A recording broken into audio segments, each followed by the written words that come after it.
Chers étudiants, bonjour. Dans cette séance, nous allons voir le calcul de pH de solutions salines. Nous avons vu comment on calcule le pH pour une solution aqueuse contenant un acide fort. Nous avons vu la situation de l'acide faible. La même chose pour les solutions contenant des bases, que ce soit une base forte ou une base faible. Nous avons vu aussi comment on calcule le pH d'une solution qui contient une substance en folite ou en photare, c'est-à-dire qui joue à la fois le rôle d'un acide et d'une base. Maintenant, on va passer pour le calcul de pH de solutions salines. Donc, on va voir tout d'abord la réaction de formation d'un sel. On va voir la situation d'un acide fort, d'un sel qui provient d'un acide fort et d'une base forte. Celle d'un sel qui provient d'un acide fort et d'une base faible. Le sel qui provient d'un acide faible et d'une base forte. Et le sel qui provient d'un acide faible et de base faible. Alors, pour ce qui est de la réaction de formation d'un sel, on va voir donc cette réaction-là et on va essayer de bien comprendre la relation Ka, Kb égale Ke, ça veut dire quoi? Parce que ça, c'est une expression mathématique. Alors, quand je prends un couple acido-basique dans le cadre de la théorie de Bronsted, dont l'acide s'ionise selon un équilibre avec une constante Ka. Quand on écrit Ka fois Kb est égal à Ke, ça veut dire quoi? Alors, je commence par dire qu'un sel, normalement, c'est le produit, si vous voulez, de l'action d'un acide sur une base. Quand on fait agir un acide sur une base, on va former un sel et de l'eau. Donc un acide AH plus une base BOH, ça va nous donner un sel AB plus de l'eau. Ce sel AB, on dit qu'il provient de notre acide AH et de la base BOH. Et donc comme l'acide il peut être fort ou faible, et la base qui peut être forte ou faible, donc on a 4 situations qui vont se dégager. Alors, le premier exemple, si je fais réagir de l'acide chlorhydrique sur de la soude, je vais former NaCl, chlorure de sodium, qui est le sel de cuisine.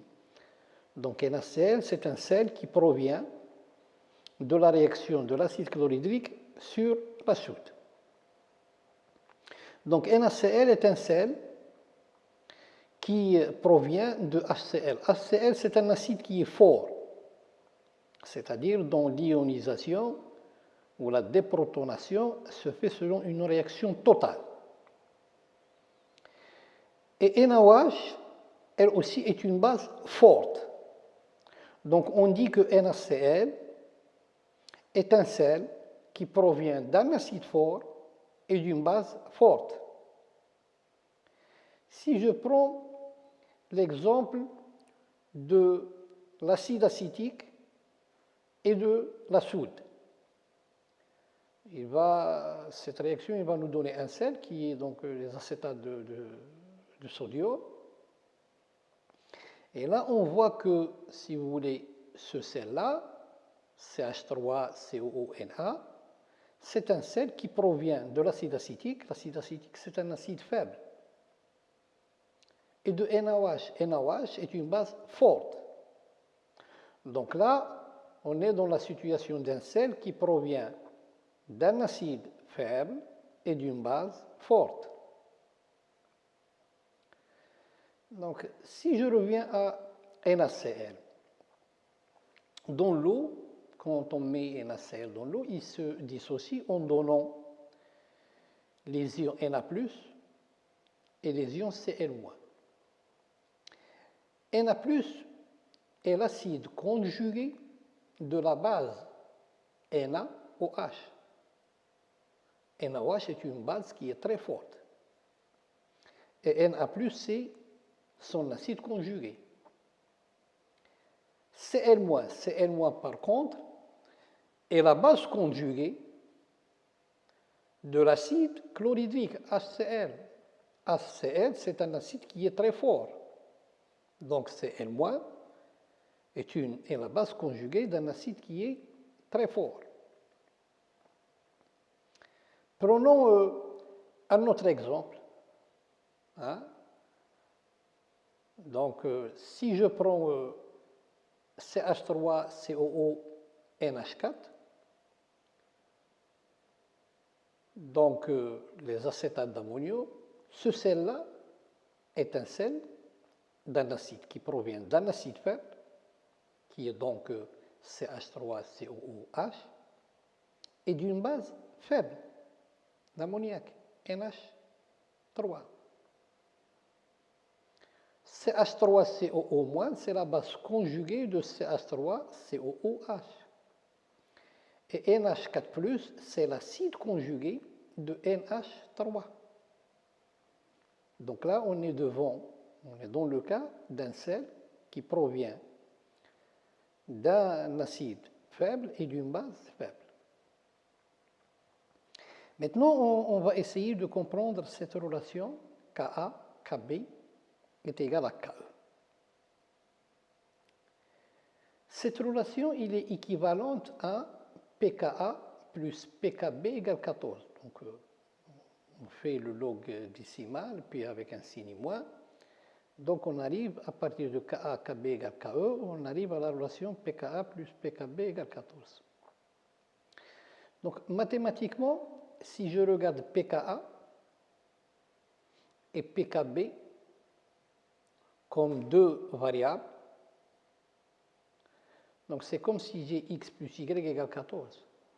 Il est tout à fait normal que si x augmente, y diminue, et réciproquement.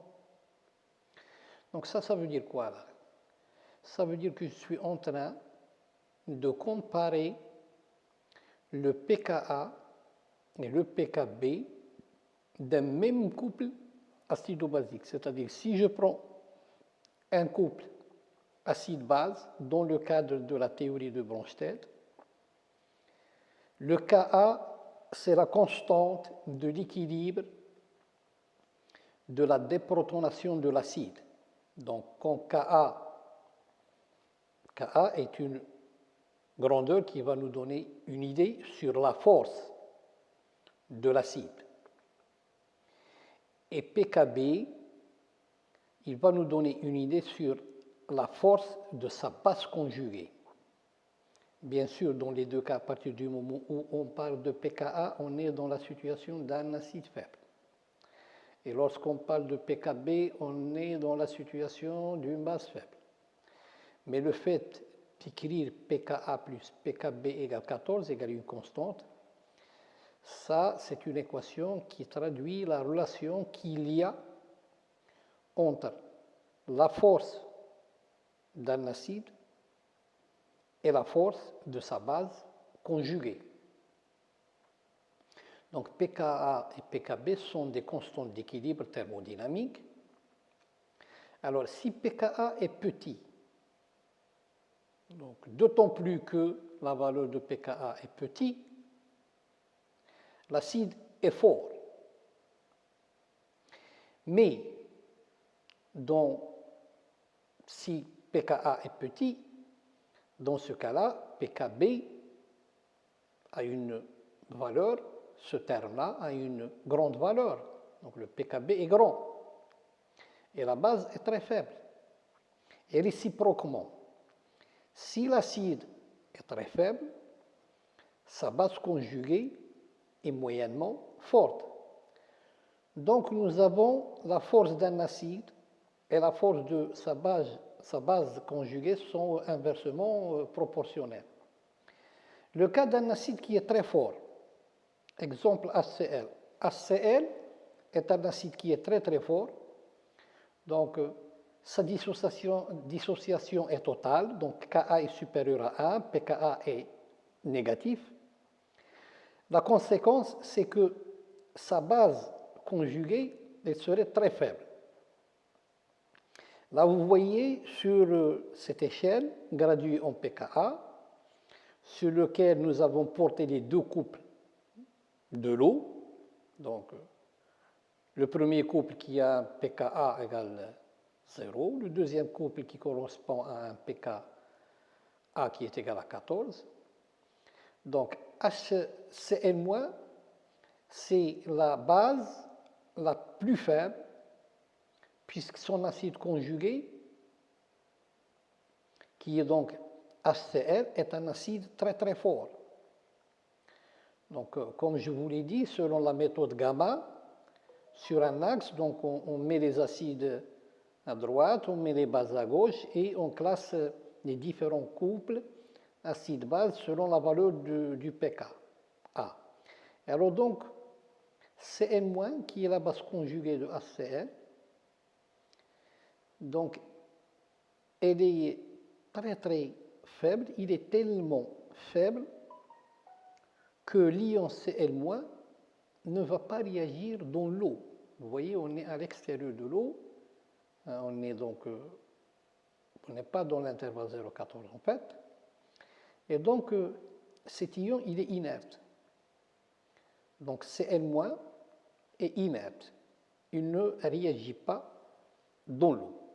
Il est tellement faible qu'il ne réagit pas dans l'eau. Le cas d'une base forte, si je prends l'exemple de NaOH, la dissociation de la base, elle est totale, donc Kb est très grand, donc pKb est négatif. On va donc se retrouver dans cette situation qui est là. NaOH est une base qui est très forte, donc toujours avec la méthode gamma, Na+, qui est son acide conjugué, il est le plus faible des acides qui puissent exister dans l'eau. Donc il ne peut réagir sur aucune base. Na+, donc, est un ion qui est inerte. Donc toujours, je reviens à cette méthode que nous avons vue, la méthode gamma. Donc sur une échelle graduée en pKa, on positionne tous les couples acido-basiques. Là, vous voyez que pour le couple NaOH, Na+, on est à l'extérieur, si vous voulez, de l'intervalle 0,14. Puisqu'on est à l'extérieur de cet intervalle-là, parce que NaOH étant une base très très forte, son acide conjugué Na+, est vraiment très très faible. Et donc, on dit qu'il est inerte puisqu'il ne réagit pas. Troisième cas, le cas d'un acide, si vous voulez, ou une base qui est moyennement faible, où on a un pKa entre 0,14. Donc, sa base conjuguée, elle aussi, aura une valeur, une constante comprise entre 0 et 14. Lorsque vous avez pKa qui est compris entre 0 et 14, traduisons le fait qu'on a un acide moyennement faible, et alors le pKb, la valeur du pKb, elle aussi, elle serait dans l'intervalle 0,14. Et par conséquent, que ce soit l'acide ou sa base conjuguée, tous les deux, ils vont réagir. Voilà. Si je prends pKa égale 6, alors pKb égale 8, et donc là, vous voyez que dans la solution, les deux éléments, que ce soit l'acide ou sa base conjuguée, ils peuvent réagir dans l'eau. On dit que l'acide, dans ces conditions-là, lorsque pKa est entre 0 et 14, on dit que l'acide est moyennement faible et sa base conjuguée est elle aussi moyennement faible. On est donc dans cette situation où tous les deux, aussi bien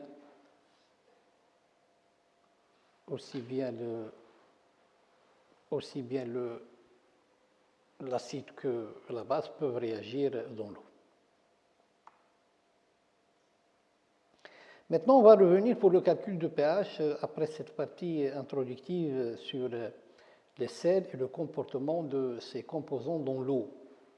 Calcul de pH, donc, je prends le cas d'une solution d'un acide fort et d'une base forte. Donc, si j'ai un sel qui provient d'un acide fort et d'une base forte, par exemple NaCl, eh bien, comme on l'a vu, donc en faisant réagir HCl sur NaOH, donc NaCl, c'est un sel qui provient d'un acide fort et d'une base forte. Ça veut dire quoi? Ça veut dire qu'en solution aqueuse, lorsque le sel se dissocie en donnant Na+, Cl-, Na+, c'est l'acide conjugué d'une base qui est très forte, et Cl-, c'est la base conjuguée d'un acide qui est très très fort. Donc cette base conjuguée, elle est très très faible, donc on dit qu'elle est inerte, ou cet ion, il est indifférent, ou qu'il est spectateur. Donc, il ne participe à aucun équilibre acido-basique. Donc, de même pour Na+, l'acide conjugué, il est très très faible parce qu'il provient d'une base, c'est l'acide conjugué d'une base qui est très forte. Donc, c'est un ion inerte, spectateur, donc il ne participe à aucun équilibre acido-basique. Donc, le pH, dans ce cas-là, d'un sel qui provient d'un acide fort et d'une base forte, il est égal au pH de l'eau, tout simplement, qui est égal à 7 à 25 degrés Celsius. Maintenant, si je considère une solution d'un sel qui provient d'un acide fort et de base faible. Donc, l'exemple NH4Cl, chlorure d'ammonium. Donc, en le mettant dans l'eau, il va nous donner NH4+, plus Cl-. Donc Cl-, c'est un ion inerte, spectateur, donc il ne va pas changer quoi que ce soit. Il reste NH4+. NH4+, c'est l'acide conjugué d'une base faible, qui est NH3, qui a un pKa est égal à 9,2. Donc le pH de cette solution, ça serait celui d'une solution d'un acide faible, tout simplement. Donc pH égale 1,5 pKa moins logarithme de la concentration de NH4+, c'est-à-dire 1,5 pKa moins logarithme de la concentration en sel, tout simplement. Solution, cette fois-ci, d'un sel provenant d'un acide faible et d'une base forte. L'exemple, les acétates de sodium. Dans ce cas-là, quand on met le sel dans l'eau, il va nous donner Na+ d'un côté et CH3COO-. Na+, c'est l'acide conjugué d'une base qui est très très forte, qui est NaOH. Et par conséquent, le Na+, c'est un acide qui est très très faible, donc c'est un ion qui sera un spectateur, il ne va pas changer quoi que ce soit. Alors que CH3COO-, c'est la base conjuguée d'un acide faible, qui est CH3COOH. Donc, ça serait une base moyennement faible, elle aussi. Et donc, dans ce cas-là, on aura le pH d'une base faible, tout simplement. Donc, Na+, c'est l'acide conjugué de la base, qui est très forte. C'est un ion inerte. CH3COO-, c'est la base conjuguée de l'acide faible CH3COH. Et donc, le pH de la solution est celui d'une solution de base faible.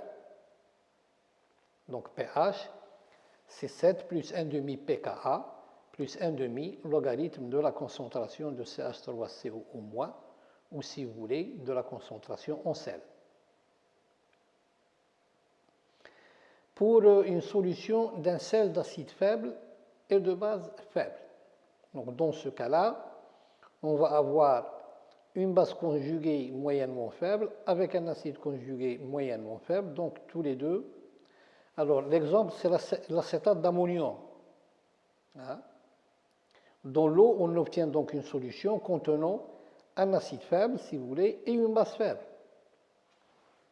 Donc, c'est comme le caractère d'une substance ampholyte. On a les deux fonctions qui sont là. la solution est donc faiblement acide ou faiblement basique et le pH est voisin de 7. Donc, prenons le cas général, prenons un sel qu'on va noter petit a, petit b. Alors, petit a, petit b, quand on va le mettre dans l'eau, il va nous donner donc A- plus B+. A-, c'est la base conjuguée de l'acide faible AH. Et B+, c'est l'acide conjugué de la base faible BOH, si vous voulez. Donc, on a concentration de A- qui est égale à concentration de B+, puisqu'on vient de mettre dans l'eau une certaine quantité de sel. Et donc, lorsqu'on écrit la réaction de A-, qui est donc la base conjuguée de l'acide AH, on va obtenir cette réaction. Avec B+, donc, qui est l'acide conjugué de sa base BOH, on va avoir ceci. Alors, en écrivant la constante d'acidité de l'acide faible AH, on va avoir Ka qui est égal à la concentration de A- fois la concentration de H+ sur la concentration de AH. Ka, c'est la constante d'acidité de l'acide faible petit a H. Écrivons Ka2 qui, si vous voulez, correspond à la constante d'acidité de l'acide faible B+, qui est l'acide conjugué de la base BOH. Donc, à partir de ces deux expressions, si on écrit l'électroneutralité, il va nous donner la concentration de A- plus la concentration de H- est égale à la concentration de B+, plus la concentration de H+. Et à partir de là, si on néglige les concentrations en H+, et en OH-, hein, devant la concentration en sel, on aura, si vous voulez, concentration de A- plus concentration de H+, qui est égale à la concentration de B+, plus concentration de H+, qui va se traduire par, tout simplement, concentration de A- égale concentration de B+. Et donc, la concentration en sel, il est égal à la concentration de A- plus la concentration de AH, et qui est en même temps égal à la concentration de B+, plus la concentration de BOH. Ça va donc nous permettre de déduire que la concentration de AH est égale à la concentration de BOH. Et à partir de ce moment-là, si je forme le produit Ka1, Ka2, si je remplace, donc certains termes ils vont se simplifier, BOH avec AH et A- avec B+, et ce produit-là, Ka1, Ka2, il est égal tout simplement à la concentration de H+ au carré.